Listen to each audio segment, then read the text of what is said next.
We've all seen those captivating videos where a seemingly innocuous bump on the skin turns out to be a live botfly larva nestled beneath the surface. These extractions, often performed live on camera, offer a glimpse into the world of parasites and the remarkable resilience of the human body. For me, as a dermatologist, there's a certain allure to these procedures. It's about the delicate balance between causing minimal trauma to the patient while ensuring the complete removal of the larva. It's about using specialized tools and techniques to coax these tiny invaders out of their hiding places. And most importantly, it's about the relief that washes over the patient's face when it's all over. Join me as we delve into the world of botflies, exploring their life cycle, the symptoms of infestation, and the intricacies of live larvae extraction. Botflies, those tiny creatures that strike fear into the hearts of travelers, are actually fascinating insects with a rather ingenious reproductive strategy. Unlike mosquitoes that directly deposit their eggs on a host, botflies enlist the help of unsuspecting couriers, typically other insects like mosquitoes or ticks, to deliver their eggs to their final destination, warm-blooded animals including humans. The female botfly intercepts these insects mid-flight, attaching her tiny eggs to their bodies with a glue-like substance.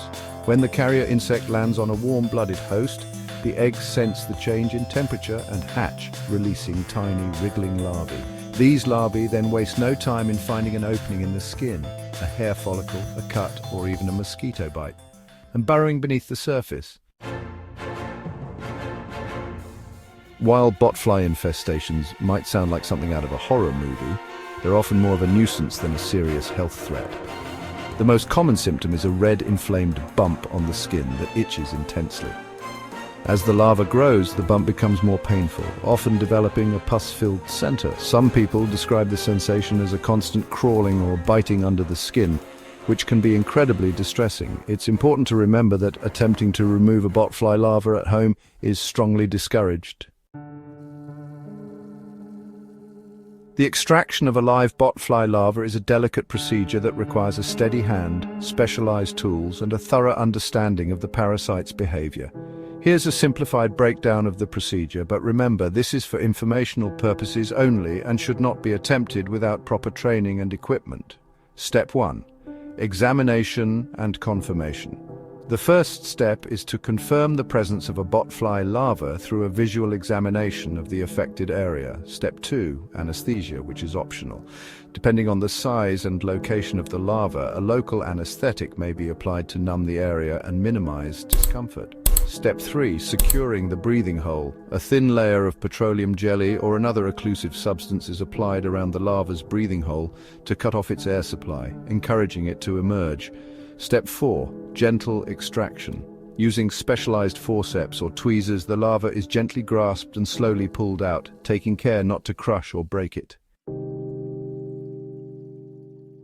Sterilization is paramount in any medical procedure, but when it comes to botfly larva extraction, it takes on an even greater significance. We're dealing with an open wound that's highly susceptible to infection. Before we even begin the extraction process, the affected area is thoroughly cleansed with an antiseptic solution. All instruments used during the procedure, from the forceps to the dressing materials, are sterile and handled with the utmost care. We wear gloves throughout the entire process, changing them between each step to minimize the risk of cross-contamination. Sterilization goes beyond just the tools and the immediate work area. It's about creating a sterile field, an environment where the risk of infection is minimized. This means ensuring that the room itself is clean and well ventilated. The moment of truth arrives when the botfly larva, plump and wriggling, is finally extracted from its subcutaneous dwelling. For the patient, it's a moment of immense relief, the culmination of days or even weeks of discomfort and anxiety. The extracted larva, often still alive and squirming, is carefully disposed of, its reign of terror brought to an end. The relief on the patient's face is palpable, a mixture of gratitude, amazement, and perhaps a touch of disgust. The constant itching, the crawling sensation beneath the skin, the fear of what might happen, it all melts away. The body can now begin its natural healing process, the wound gradually closing over, leaving behind a small scar as a reminder of the unwelcome visitor. The extraction of the botfly larva is just the first step in the road to recovery. Proper aftercare is crucial to ensure that the wound heals properly and to minimize the risk of infection. The first and most important step is to keep the wound clean and dry. This means gently washing the area with soap and water twice a day and patting it dry with a clean towel. Your doctor may recommend applying an over-the-counter antibiotic ointment to the wound to further reduce the risk of infection. It's important to change the bandage daily and to monitor the wound for any signs of infection, such as increased redness, swelling, pain, or discharge. While botfly infestations might seem like an unavoidable hazard of travel or outdoor activities, there are steps you can take to minimize your risk. One of the most effective ways to avoid botflies is to wear light-colored clothing that covers as much skin as possible when venturing into areas where these insects are prevalent. Insect repellent containing DEET can also be effective in deterring botflies, but be sure to apply it according to the manufacturer's instructions. Another important preventive measure is to avoid scratching or picking at insect bites. If you do get bitten by an insect, clean the area thoroughly with soap and water and apply an over-the-counter anti-itch cream to reduce inflammation and the urge to scratch.